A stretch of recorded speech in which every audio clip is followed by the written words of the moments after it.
Pasa a vosotros. Continuamos con nuestra 12ª y última porción del libro de Génesis, que se llama Y vivió. Y estamos en nuestro capítulo 49. Vamos a iniciar nuestra cuarta lectura con, pues, cómo Jacob llama a sus hijos y los va a bendecir, a hablar estas palabras. Es la despedida de Jacob a sus 12 hijos antes de morir, dirigiéndose a cada uno y brindándoles un mensaje trascendental. El futuro de cada uno de las 12 tribus se refleja en las palabras del patriarca Jacob, que les dijo antes de morir. Y, sin más, empezamos nuestro capítulo 49. Dice: y llamó Jacob a sus hijos y dijo: reúnanse y contaré a ustedes a lo que sucederá a ustedes en el final de los días. ¿A qué final de los días se puede referir? Ya sea hasta el final de los días, vamos, a lo que nosotros tenemos entendido como la venida del Señor Jesús. Obviamente aquí no lo manejan así. O también puede ser hacia el final de los días, es decir, saliendo de Egipto, de lo que van a sufrir ahí en Egipto, una vez que regresen a la tierra de Israel, ¿qué es lo que va a pasar? Así es como empieza Jacob a anunciar estas palabras con sus hijos. Dice el verso 2, reúnanse y escuchen. Ya estaban reunidos, ¿para qué les vuelvo a decir reúnanse y escuchen? Bueno, les está diciendo que se mantengan en esa unidad, como un pueblo, no dispersos, no eres tú y tú y tú, no, son uno, que se mantengan de esta forma, escuchando atentos a lo que dice, en este caso su padre, pero pues más adelante las palabras que hable nuestro Dios a ellos a través de los profetas o de su divina palabra de una manera escrita. Dice, hijos de Jacob, y escuchen a Jacob vuestro padre. Rubén, mi primogénito eres tú, mi fuerza y el principio de mi energía, supremacía en elevación y supremacía en fortaleza. ¿Qué le está diciendo a Rubén? A Rubén, como el primogénito, le corresponderían 3 cosas. Aparte de la primogenitura, también el sacerdocio, es decir, los sacerdotes debían provenir de la tribu de Rubén, y también el reinado como dirigente también debía ser de Rubén. Sin embargo, vemos que Rubén pierde estas 2 y pues nada más se va a quedar con la primogenitura, lo que era, ¿cómo se dice? Una porción extra, vamos. Dice, verso 4. Con una precipitación como el agua actuaste, por eso no tendrás supremacía, porque subiste al lecho de tu padre, entonces profanaste mi lecho que subió. Vimos entonces, con lo referente a Bilá, cómo Rubén se apresura, se adelanta, por querer tomar la cabecera, digamos, lo principal.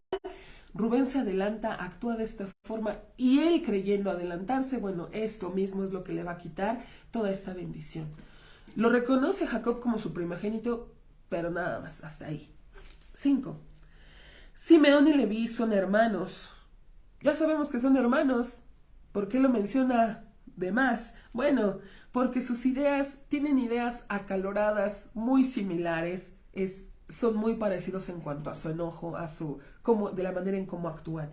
Dice, objetos de hurto son sus armas. ¿Objetos de hurto? Sí, porque veíamos que Jacob era muy pacífico. Isaac también, Abraham también.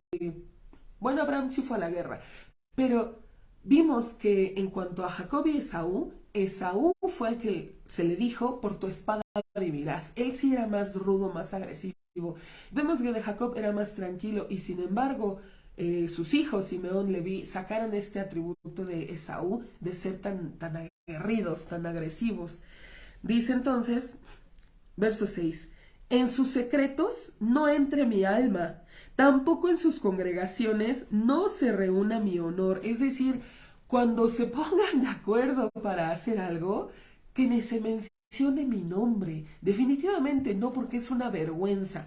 ¿En qué modo o cómo es que vamos a ver más adelante, si Dios lo permite, cómo Simeón, la tribu de Simeón y su líder principal va a pasar enfrente de Moisés como retando a Moisés, como burlándose incluso, va a causar un mayor pecado dentro del pueblo? Vamos a ver también, con la ayuda de Dios, cómo Coré, de la tribu de Leví, va a iniciar este revuelo, en contra de Moisés, de Aarón. Entonces, por eso los menciona. Cuando se reúnan para actuar, que ni se mencione mi nombre, esto es una vergüenza. Dice, porque con su furia mataron un hombre, vimos que mataron a la ciudad de Shechem, no solamente un hombre, mataron a toda la ciudad de Shechem, pero ¿por qué lo menciona como uno? Bueno, porque la ciudad estaba, digamos, como unida en este pecado que cometió Shechem en cuanto a la violación de Dina. La ciudad no dijo nada, no hizo nada, no censuró nada, por lo tanto estaban compenetrados en esto, así que lo maneja como uno. En su ira, en su furia, mataron un hombre y dice, y con su voluntad arrancaron un toro. Allá en Deuteronomio 33 vamos a encontrar que Moisés se refiere a José como un toro. Entonces aquí Jacob, al mencionar un toro, se está refiriendo a José, que lo arrancaron de su lado. Recordemos, ellos querían matar a José, al final terminaron vendiéndolo y mintiéndole a su padre, pues haciéndole creer que estaba muerto. Dice el 7, maldita su furia porque es muy fuerte, es muy violenta. Al decir maldita es una reducción, bendición es todo lo contrario, bendición aumenta, pero al decirle maldita su furia quiere decir que baje, que su furia disminuya un poquito. No puede seguir siendo tan fuerte como hasta ahora ha sido, tienen que moderar, cambiar en este aspecto. Dice, y su ira, porque es dura. Los separaré entre Jacob y los dispersaré entre Israel. ¿A qué se refiere con esto? Bueno, vamos a ver más adelante, si Dios permite, que la tribu de Leví no va a tener una tierra como tal dentro de Israel. Van a estar repartidos por entre las demás tribus y van a vivir de los diezmos. Esto es para que, decíamos, no estén juntos y lleguen a reunirse y hacer cosas malvadas.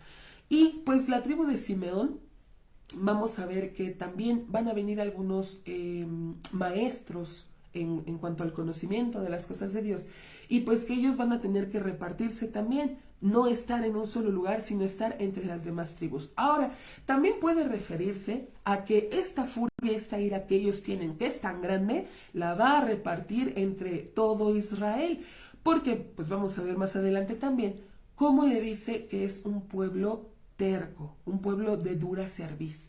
Puede ser que porque esta ira ya se repartió entre todo el pueblo, que no la conserven ellos dos nada más, sino que esté entre todo Israel. Verso 8, viene una de las bendiciones más hermosas y más extensas también hacia Judá. ¿Por qué Judá se va a quedar con el reinado? Porque pues ya vimos, Jacob empieza censurando a sus primeros 3 hijos, Rubén, Simeón, Leví, el más adecuado, digamos, el que sigue es Judá. Él actúa de una manera correcta y lo va a estar mencionando Jacob. Dice el verso 8, Judá, tú te reconocerán tus hermanos y tu mano golpeará en la nuca de tus enemigos. Se posternarán a ti los hijos de tu padre. Es decir, le está reconociendo este reinado. No solamente él como padre ve en Judá un líder, sino también sus hermanos ven en Judá este liderazgo y dice, se van a posternar a ti. Tu mano va a ser sobre tu enemigo, es decir, no te van a hacer, no vas a tener como rival. Vas a gobernar, tú vas a ser el principal, el reinado, el dirigente, el líder del pueblo. Dice el verso 9, cachorro de león es comparado Judá, del desgarre, hijo mío, subiste. Del desgarre, ¿cuál desgarre? Puede ser en cuanto a José, que Judá mismo propuso no matar a su hermano, o también este pecado que hizo con Tamar, si lo recordamos, pues que también pudo haber dejado morir a Tamar. Sin embargo, él reconoce su pecado, su falta, y dice, me equivoqué, ella no, al contrario, ella es más justa, ella es inocente, yo fui el que falló. Y aquí aprendemos esto también, la importancia de reconocer el error. No tanto es el pecado que se haya hecho, sino el reconocer, el no reconocer, eso es lo más grave. Entonces, al ser justo, al querer ser una persona buena, se reconoce el error y se hace este cambio, que fue lo que, como vimos que actuó Judá. Dice, se acostó, se tendió como un león y como un félido. ¿Quién lo levantará? Decíamos entonces de esta seguridad que tenía Judá en cuanto a su gobernación, su reino. Y vamos a seguir leyendo, verso 20. No se apartará la vara del reinado de Judá, ni el legislado de entre sus pies, hasta que llegue Shiloh. Y a él se reunirán los pueblos. ¿Quién es este Shiloh? Ahora, podría ser alguien originario de Shiloh. Allá en Primero de Reyes, capítulo 11, verso 31, vemos que el profeta se acerca con Jeroboam y le dice, el profeta que es originario de Silo, le dice a Jeroboam que el reinado de David pues fue dividido y que a él le corresponden 10 tribus. Puede estar hablando de ese episodio o también por los versos que va a continuar puede referirse al Mesías, que no va a ser quitado su reino porque a él se van a congregar todos los pueblos. Seguimos leyendo y va dando pistas sobre esto. Dice el verso 11, amarrará a la vid su ciudad y con una sola rama cargará hijo de su asna. Ha de lavar o de teñir con vino sus ropas y con color de sangre de uvas su vestido. Enrojecidos sus ojos de tanto vino y blancura de sus dientes de tanta leche. Decimos, para mí va también referido hacia el Mesías. Vimos con el Señor Jesús en los evangelios cómo entra pues sobre un asno, cómo se tiñó, la túnica que le ponen, pues también era de este color púrpura, dice del color de las uvas, va un poquito referido a eso. Ahora también hacia el futuro, hacia su segunda venida, también puede estar involucrado en estos versos, pueden estar o llevarnos hacia eso. Seguimos, verso 13. Zabulón a orillas de mares morará, y él estará a orillas de puertos de barcos, y su muslo estará sobre Sidón. Nos dice entonces de Zabulón que se va a dedicar a el comercio, a tener muchos barcos, a ir de un lugar a otro. Dice su límite, su muslo, va a llegar hasta Sidón, ¿no? No solamente se va a quedar ahí, sino va a abarcar pues mucho territorio en cuanto al comercio. Y sigue con su hermano Isahar, un burro huesudo. ¿Un burro huesudo es una bendición? Sí, porque vamos a ver, Isahar y Zabulón fueron dos hermanos, los últimos hijos de Lea. Los primeros 4 ya los vimos, Rubén, Simeón, Leví, Judá. Después Bila tiene sus 2 hijos, Dan y Neftalí. Después Silpa tiene sus 2 hijos, Gad y Aser, que nos los brincamos ahorita, porque Jacob, entendemos, quiere ir en orden en cuanto primero los hijos de Lea. Y estos 2 últimos, Zabulón e Isahar. Pero curiosamente, primero nace Isahar y después Zabulón. Pero Jacob los menciona al revés. Primero Zabulón y después Isahar. ¿Por qué? Vimos que Zabulón va a ser comerciante. Se va a dedicar a esto, digamos, él es la causa. Isahar se va a dedicar totalmente al estudio de la palabra de nuestro Dios, al estudio de la enseñanza. Se va a dedicar completamente a esto. Él sería el efecto. Entonces, vamos a ver cómo estos 2 hermanos van a hacer esta, ¿cómo se dice? Esta asociación, que uno va a trabajar y el 50% de sus ganancias se las va a dar a su hermano, y el otro va a estudiar, y el 50% de su estudio se lo va a dar a su hermano. Esto les funciona a ellos. Vamos a ver que así es como ellos trabajan, así es como ellos funcionan, y así quedaron. Entonces, por eso lo compara a Isahar con un burro huesudo. ¿Por qué huesudo? Porque es resistente para la carga. ¿Cuál carga? Del estudio, de estar continuamente estudiando la palabra. Dice que descansa entre las fronteras, es decir, no exige una casa lujosa, algo muy ostentoso, no, donde está, ahí descansa, ahí se queda. Su prioridad, decimos, es el estudio de la palabra de Dios día y noche, continuamente su estudio.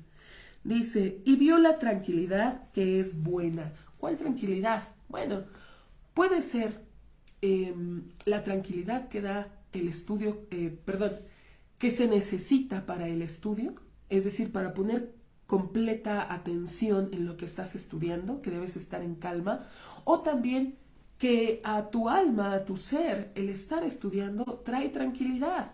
Puede ser también eso. O también, para estudiar, a diferencia del trabajo físico, que necesitas estar de un lado a otro, subiendo, bajando, moviéndote, no. Para el estudio es agilidad, es esforzarse en cuanto a la mente, en cuanto al cerebro, es lo que más está en actividad. Pero en cuanto a lo físico, el cuerpo está en completo reposo, estás sentado, estudiando o parado, pero estás tranquilo. No estás como lo demás. Entonces, a eso se refiere con Isahar. Y a la tierra, que es agradable, y extendió su hombro para cargar, y fue para impuesto servil. Es decir, su hombro para cargar, porque pues como un estudioso siempre anda con sus libros y siempre está revisando sus libros y leyendo y analizando y pensando y estudiando. Por eso lo compara con un burro huesudo que va con sus libros cargando y también que lleva sobre sus hombros el estudio de la palabra pues de nuestro Dios, las enseñanzas que han dejado los patriarcas. Y pues eso es su impuesto, esa es su manera de trabajar, de hacer. Dan, verso 16. Dan hará justicia a su pueblo como uno, las tribus de Israel. Y aquí va a empezar a hablarnos de Dan. Uno de los jueces que proviene de Dan, o el mayor de los jueces, es Samsón. ¿Por qué dice como uno? Bueno, Samsón vimos que mató montones de enemigos, era uno, y sin embargo todo el daño que le hizo a los filisteos. Dice verso 17, que sea Dan como una víbora sobre el camino, una serpiente sobre la senda, que muerde los talones del caballo y se cae su jinete hacia atrás. Vimos en la historia, o podremos ver en la historia, allí en el libro de Jueces, a partir del capítulo 13 hasta el 15 me parece, cómo Samsón anda siempre de un lado a otro, no se queda en un lugar, él anda en el camino. Y va en el camino y pasa algo y mata, ataca a los filisteos, o hace algo contra los filisteos, quema sus campos, les roba sus cosas, en fin. Samsón en el camino, por eso lo maneja así, una serpiente, aparte que le sale de repente a los filisteos, no es como que planeara así grandes cosas, él es más impulsivo.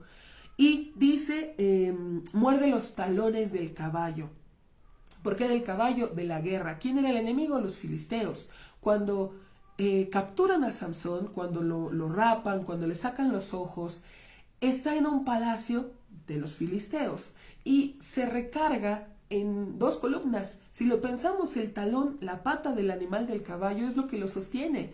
Al decir estos dos talones, que los muerden estos talones, pues es las columnas que él va a implorar para que pueda derribar esas columnas. Dice, el jinete se cae hacia atrás.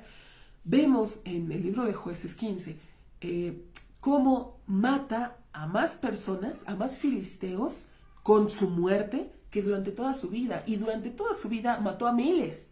Ahora con su muerte mata a muchos más. Entonces a esto va referido. Y termina hablando hacia Adán con un verso muy hermoso. Dice el verso 18. A tu salvación tuve esperanza, oh Dios. ¿Cómo por qué le dice esto? Bueno, nosotros que ya entendemos la historia, gracias a Dios, pues sabemos que le está dando aquí el consejo, tanto a Adán como a todos sus hijos. No se fíen en sus capacidades, en la fuerza de un hombre, en sus héroes. No se confíen en ellos, en los hombres, porque son hombres. A final de cuentas, también Sansón tuvo sus contras, como muchos hombres. Tienen una parte buena, pero también algo en contra. Aquí Jacob les está explicando eso. No se confíen en esto, no esperen, no pongan su esperanza en ellos, mejor en Dios.